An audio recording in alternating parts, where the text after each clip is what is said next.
नमस्कार. मी स्वप्नील सावरकर. हिंदुस्तान पोस्टमध्ये तुम्हा सर्वांचं स्वागत. सध्या मार्कडवाडी हा एकच नाव सगळीकडे चर्चेत आहे. काय आहे या मार्कडवाडीत? अनेक वाड्या आपल्या महाराष्ट्रात आहेत, पण ही वाडी का गाजतीये तुम्हा सगळ्यांना माहिती आहे.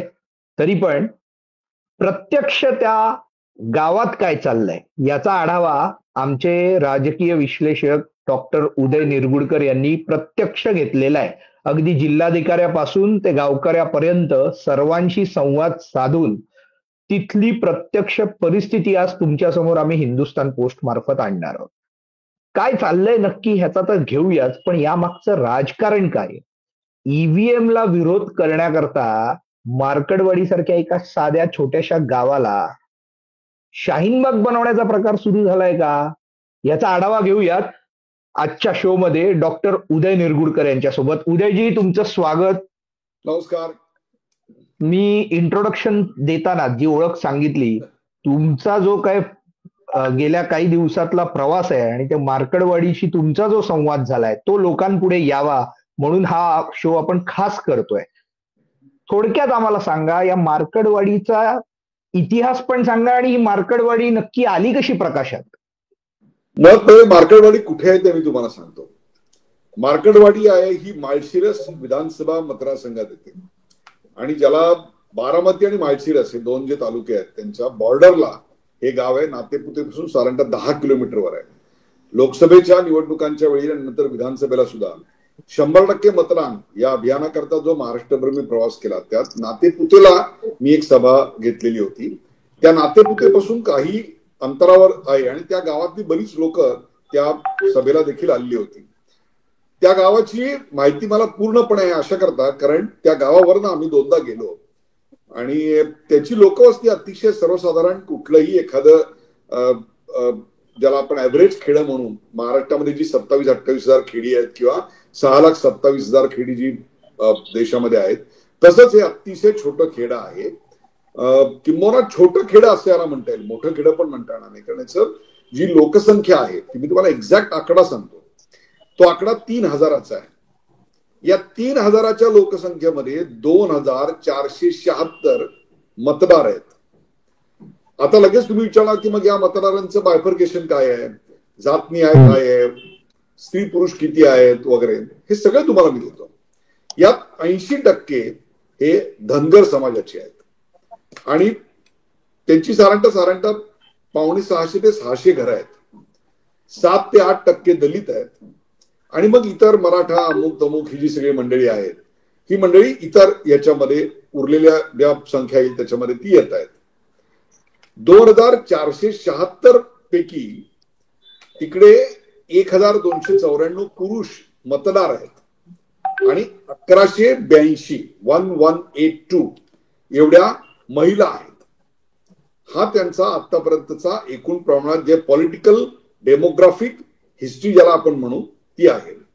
गावामध्ये स्वस्त धान्याचं दुकान आहे. गावाच्या आसपास सुपीक जमीन आहे. गावाला साधारणतः बरा ते मध्यम ते चांगला असा पाऊस झालेला आहे.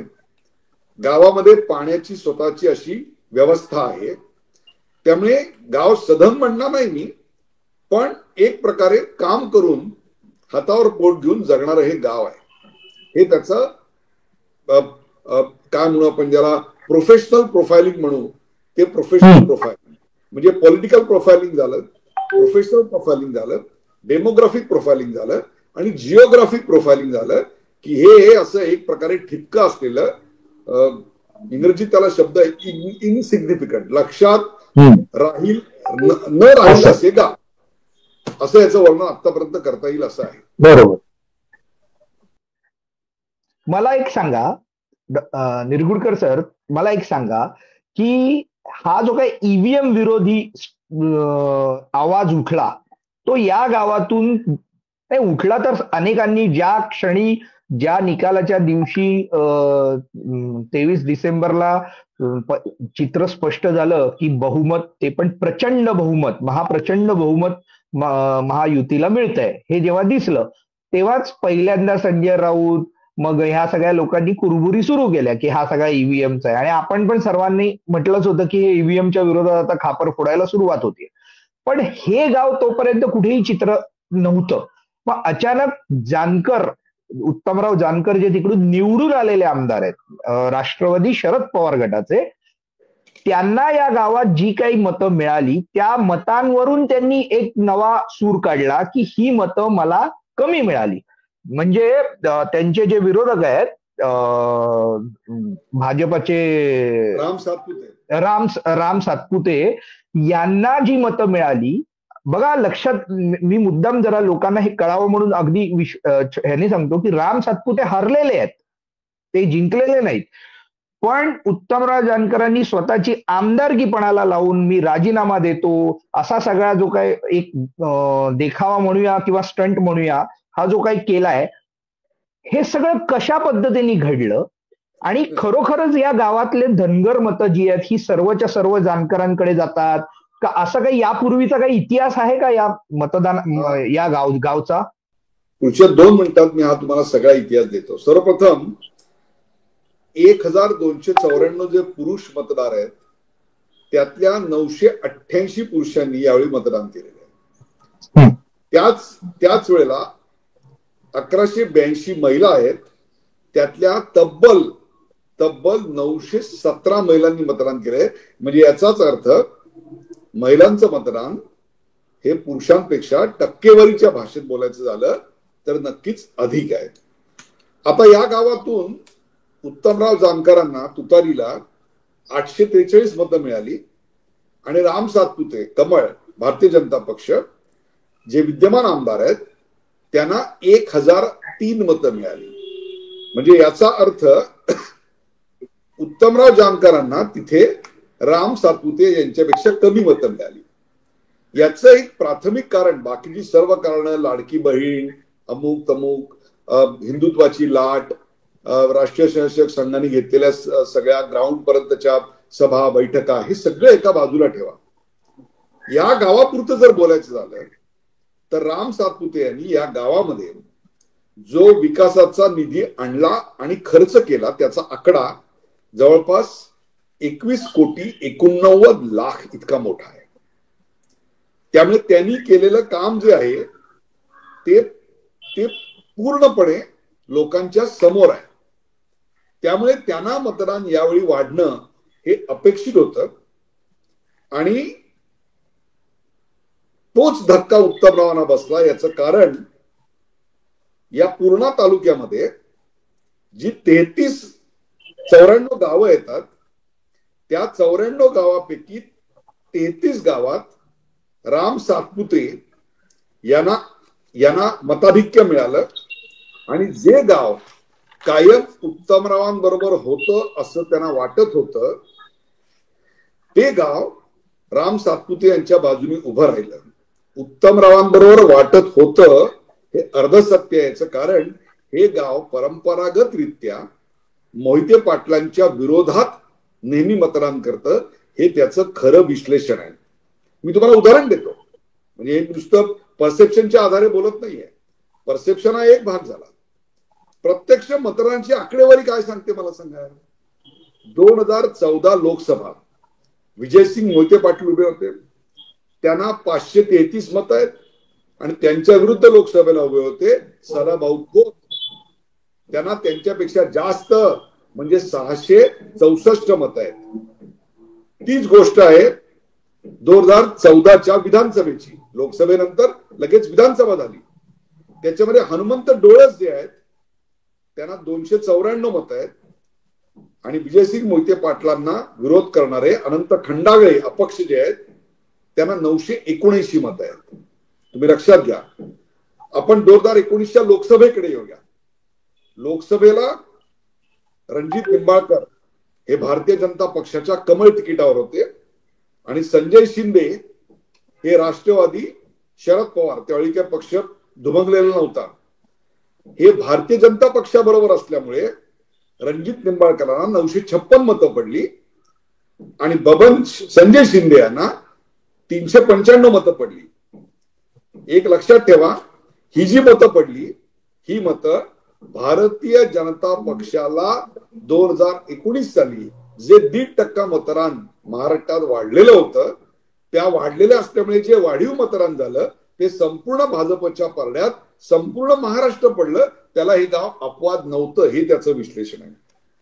मग आता मला 2019च्या विधानसभेला काय झालं? 2019च्या विधानसभेला उत्तमराव जानकर उभे होते आणि राम सातपुते होते. बघा, उत्तमराव जानकरांना 1346 मतं पडली आणि राम सातपुतेला 300 मतं पडली. कारण काय होतं तर राम सातपुते यांनी मोहिते पाटलांचं समर्थन घेतलेलं होतं आणि गाव पारंपरिकरित्या मोहिते पाटलांच्या विरोधात असल्यामुळे, आणि त्याला कारण आहेत, ती मी कारण सांगणार आहे की असं उगीच तो विरोध आहे असं नाही. धनगर विरुद्ध मराठा एवढंच फक्त याला वादाचं स्वरूप नाहीये, याच्या मागे बरीच कारण आहेत. आता 2024च्या लोकसभेला काय झालं? धैर्यशील जे उभे होते त्यांना 1021 मतं जे एनसीपीच्या तिकिटावर होते आणि रणजित निंबाळकरांना जे भाजपच्या तिकिटावर होते त्यांना 466 मतं मिळाली. आता धैर्यशीलला जी मतं मिळाली ती जानकरांमुळेच मिळाली. हे जरी हे जे सत्य सांगितलं जातं ते खरं नाहीये. याचं कारण या तालुक्याचा पूर्वेकडचा जो भाग आहे तो पारंपरिकरित्या मोहित्यांबरोबर राहिलेला आहे आणि पश्चिम भाग जो आहे तो पारंपरिकरित्या मोहित्यांच्या विरोधात आहे. कारण तिथले विकासाचे प्रोजेक्ट तुमच्यामुळे विलंबित झाले, प्रलंबित झाले असा तिथला समज आहे. आणि यावेळेला दलित आणि महिला यांनी भरभरून भारतीय जनता पक्षाला संपूर्ण महाराष्ट्रभर मतदान केलं. तोच ट्रेंड आपल्याला माळशिरस तालुक्यातल्या या छोट्याशा मार्कडवाडी गावात दिसतो. अर्थात दोन्ही पक्षांनी एकमेकांवर पैसे देण्याचे आरोप केले, त्याच्यात मी जात नाही. आता जानकर निवडून आले, बघा गंमत कशी आहे बघा स्वप्नीलराव. जानकर निवडून आले ते 13,000 मतांनी आले. 2019 मध्ये अवघ्या 3,000 मतांनी राम सातपुते आले. आणि एक लक्षात ठेवा, हा सगळा इतिहास पाहिल्यानंतर आपल्या लक्षात येईल की लोकसभा आणि विधानसभेला हे इतकं छोटस असणारं गाव हे लोकशाहीचं एक निदर्शक आहे. लोकसभेला आणि विधानसभेला वेगवेगळा विचार करून मतदान करतात. आता हे न समजलेले जानकर म्हणून प्रश्न विचारते झाले की मला या गावातनं कमी मतदान कसं झालं. आणि हा प्रश्न त्यांनी कार्यकर्त्यांना विचारला तेव्हा कार्यकर्त्यांनी आम्ही तुम्हालाच मतदान केलं होतं पण मत कमळाला गेलं. अशा प्रकारची तद्दन काय म्हणू आपण ज्याला खोटी लोणकडी थाप झटकणारी अशी एक लोणकडी थाप मारली आणि जानकर हट्टाला पेटले आणि त्यांनी स्टंट सुरुवात केला. तिथंच मार्कडवाडी हे ठिपक्या एवढं गाव, मग बिंदी एवढं मोठं आणि बिंदी एवढं गाव, मग पुढे तळ्या एवढं मोठं आणि तळ्यातून पुढे त्याचा सागर व्हावा याच्याकरता प्रयत्न सुरू झाले. अगदी मला एकच आता याच्यावर तुम्ही एवढं सगळं सविस्तर माहिती दिल्यावर असा प्रश्न पडला की जानकरांनी हे करावं, त्यांच्या कार्यकर्त्यांमधून हा त्यांनी विषय घेतला, तो मोठा करायचा प्रयत्न केला. ईव्हीएमच्या विरोधात वारं वाहत नव्हतं म्हणावं तसं, ते वाहण्याकरता, त्या शिडात हवा भरण्याकरता मार्कडवाडीचा उपयोग करण्याचा हा जो काय प्रयत्न आहे हा नक्की कोणाचा आहे? शरद पवार सगळं सोडून तिकडे का गेले? नाही, तुम्हाला सांगतो मी, ते ज्या गेले हा इतिहास सुद्धा फार हे वर्तमान फार समजून घेणं महत्वाचं आहे. आता काय झालं, एवढं सगळं घडल्यानंतर जानकर हट्टाला पेटले आणि त्यांनी 4 गावां निवडली की जिकडे मी पेपर मतपत्रिकेवर मतदान करणार आहे असं जाहीर केलं. त्यातली रेडे, मार्कडवाडी, आणखी 2 गावं. ती शेवटी चर्चेची अंती त्यांनी ती इतर 3 नावं गाळली आणि मार्कडवाडीमध्ये बैठक घेऊन इथे मतपत्रिकेवर पुन्हा मतदान होईल आणि त्याकरता आम्हाला शासनाने कर्मचारी द्यावेत, बॅलेट पेपर छापून द्यावा, बॅलेट बॉक्स तयार करून द्यावेत, असा एक तरेवाईक आश्चर्यकारक आणि तद्दन मूर्खपणाचा अर्ज केला. अर्थात तो निवडणूक अधिकाऱ्यांनी, निवडणूक आयोगाने क्षणार्धात फेटाळून लावला. म्हणून मग त्यांनी काय केलं, त्यांनी स्वतः बॅलेट पेपर छापून घेतले की जसे ते विधानसभेला होते आपल्याकडे बटन दाबण्याकरता, तसे त्यांनी बॅलेट पेपर छापून घेतले आणि सांगितलं की शासनाने विरोध केला आणि गावात जर अशा प्रकारे मॉक मतदान होऊ दिलं नाही, प्रतिमतदान ज्याला आपण म्हणू, तर रक्तबंबाळ होईपर्यंत मी माझा लढा चालू ठेवीन, असं आधी भाषा करणारे दुसऱ्या दिवशी मवाळ झाले. आणि गावातील शांतता भंग होऊ नये म्हणून त्यांनी त्यांचं मतपत्रिकेवरचं मतदान, प्रतिमतदान घेण्याची जी आपली घोषणा होती त्यापासून ते विपरीत वागले. म्हणजे त्यांनी ते मतदान घेतलं नाही. त्याच वेळा ते सोलापूरला आले. ती तारीख होती 5 डिसेंबर. आता तुमचा प्रश्न येतो, याच्यामध्ये आदरणीय जाणत्या राजांनी का उडी घेतली? 5 डिसेंबरला सोलापूरला त्यांनी जाहीर केलं की मार्कळवाडी येथे राहुल गांधी भेट देणार आहेत आणि त्यांचं एक शिष्टमंडळ ऑलरेडी गावात येऊन गेलेलं आहे आणि त्यांनी चौफेर पाहणी केली आहे आणि त्यांची ईव्हीएम जनजागृती यात्रा ही मार्कळवाडीतून सुरू होणार आहे. आणि जणू काय माध्यमांनी त्याला आणीबाणीनंतर इंदिरा गांधींचा जो उदय झाला आणि बेलची येथे दलितांच्या हत्याकांडात ऐन नदीच्या पात्रात हत्तीवरून बसून इंदिराजी तिकडे गेल्या आणि एका नव्या इंदिरेचा उदय झाला आणि मग स्वतःच्याच विरोधाभासामुळे, विसंगतीमुळे, विसंवादामुळे जयप्रकाश नारायण यांचं स्वप्न भंगलं, जनता पक्ष पराभूत झाला आणि मग इंदिरा गांधींचं निवडणुकीमध्ये सरकार आलं.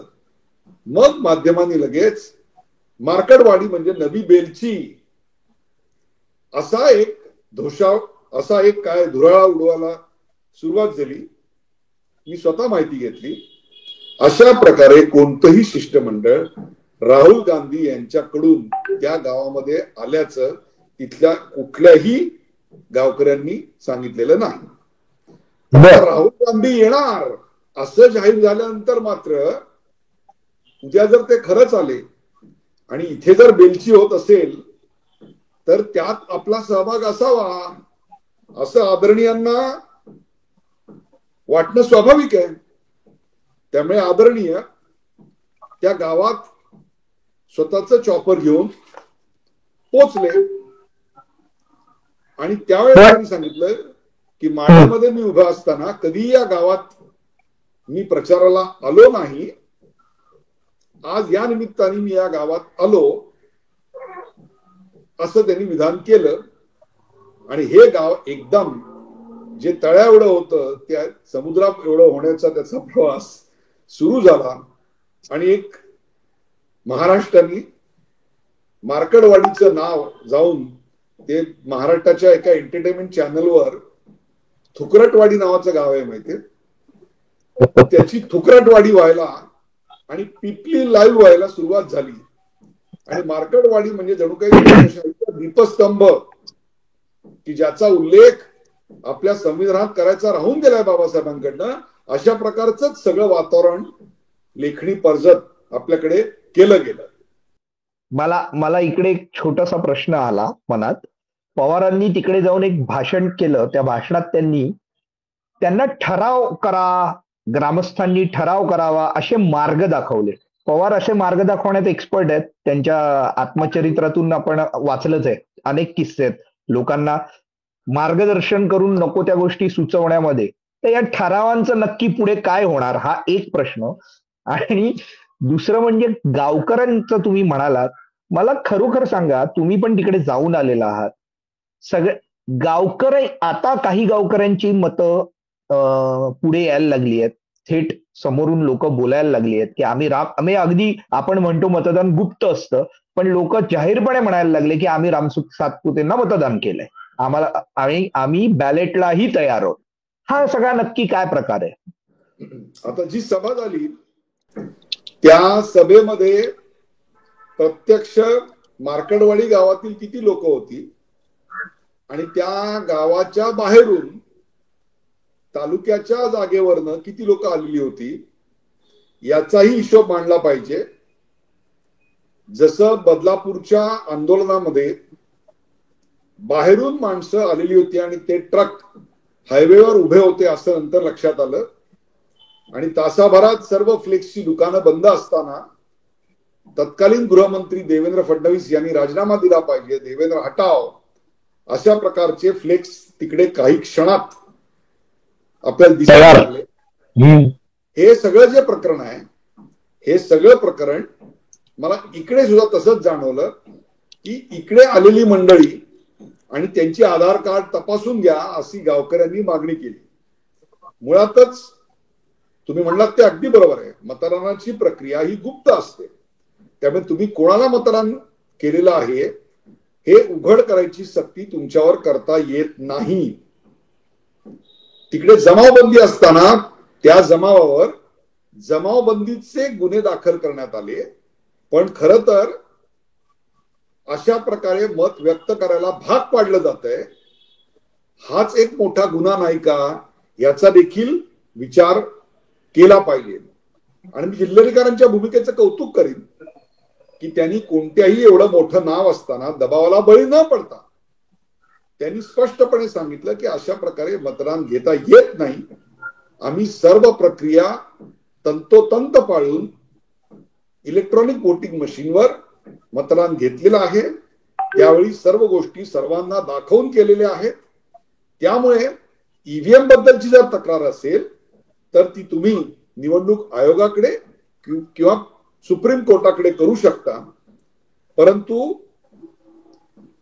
अशा प्रकारे पुनर्मतदानाला मात्र मी कोणतंही सरकारी सहाय्य देणार नाही आणि त्याच्यावर त्यांनी स्पष्टपणे बंदी घातली.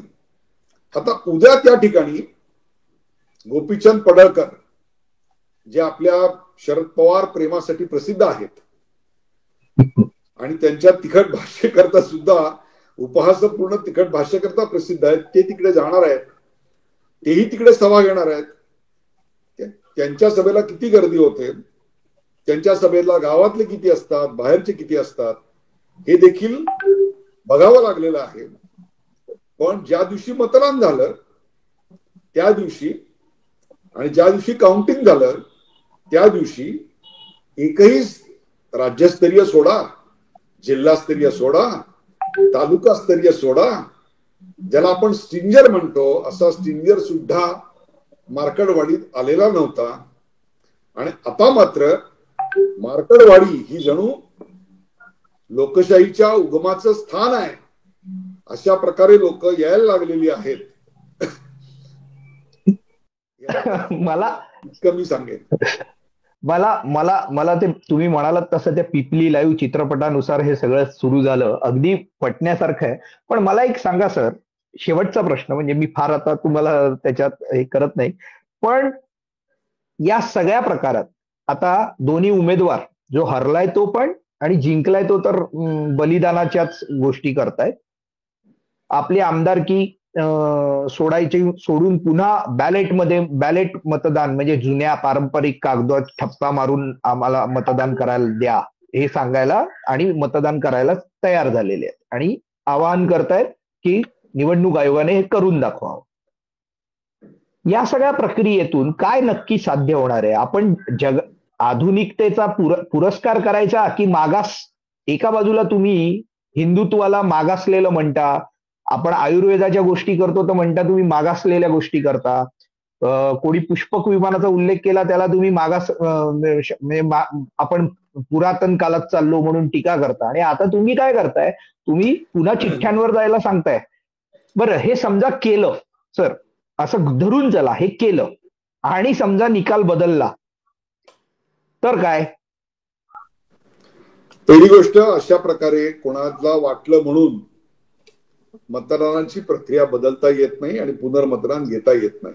हा, उत्तम जारकरांनी जर राजीनामा दाखवण्याची जी तयारी दाखवलेली आहे ती जर त्यांनी प्रत्यक्षात उतरवली, ज्याची शक्यता 0% आहे, प्रयासानं त्यांना मिळाली ती गोष्ट आहे. जयंत पाटलांनी भाषणातच सांगितलं, नका नका देऊ, आधीच 10 आहेत, डबल डिजिट वरून सिंगल डिजिट वर येतील. त्यामुळे हे अराजक माजवणे.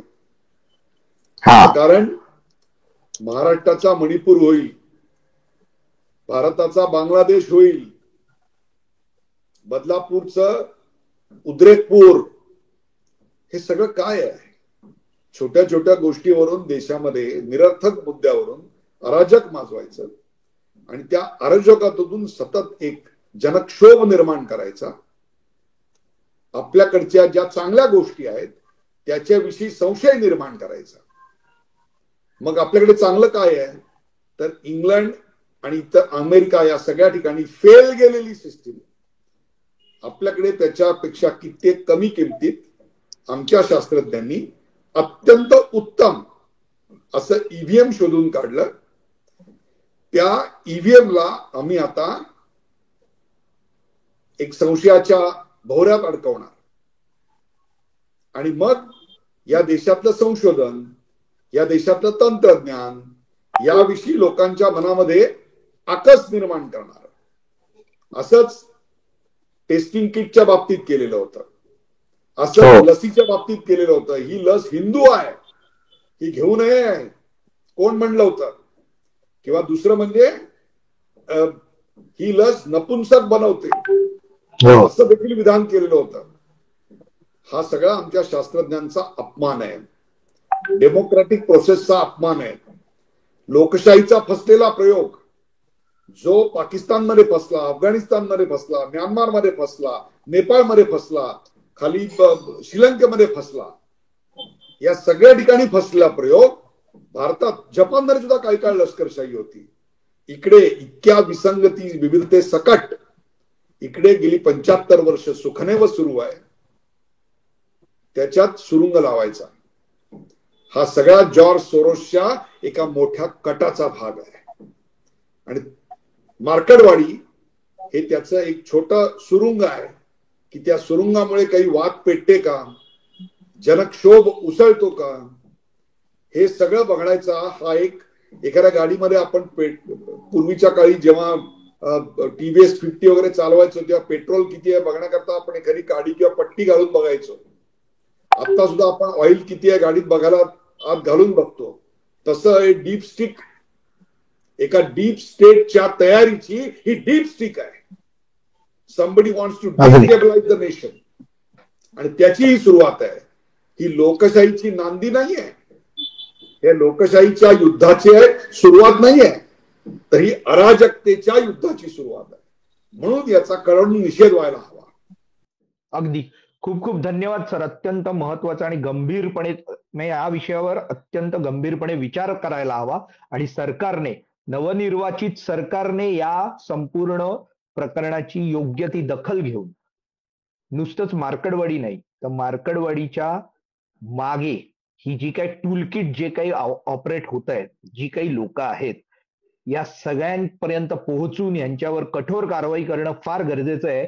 जानकरांना काय ते जाणतेपणे करतायत का अजाणतेपणे करतायत हे आम्हाला माहित नाही, पण जे काही चालू आहे